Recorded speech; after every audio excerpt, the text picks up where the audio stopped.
there's a lot of perks that I have that holistic, non-autistic people don't necessarily. That doesn't come naturally to holistic people.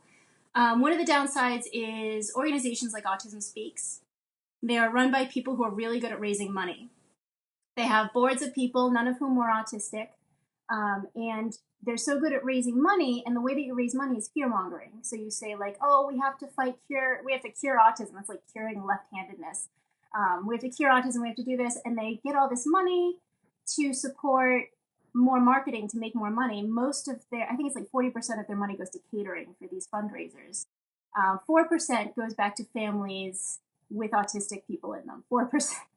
So they're doing the Google ad buys, they're getting the most media coverage.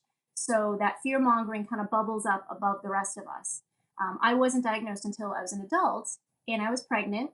And I was like, the first thing I was looking into, like, how do you be an autistic mom? Like, how is that going to affect my son's experience growing up?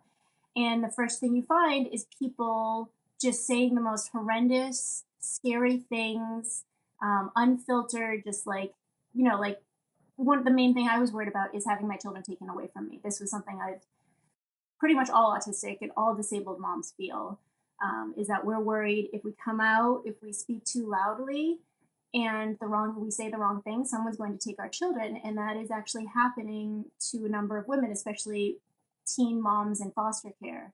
That does happen where their children are taken away from them. They're held in houses that are not necessarily any better and sometimes much worse than the care that those moms could give them. And speaking to your point earlier about kind of like that fish in air kind of thing, I think that's a thing that many people in the disability community consider. That's one of the reasons why we want to dispel the shame. Like, we don't use handicapped. Most of us don't use special needs. That's a little bit of a red flag, because our needs are not special. Our needs are normal. It's just that our environment is not built for us.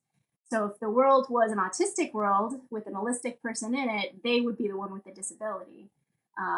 But, we all have our visions of wheelchair ramps everywhere and, quiet spaces, and that would be the world that's built for us. So disability is more of a environmental issue. And there are disabilities where, you want cures. You want cures for cancer.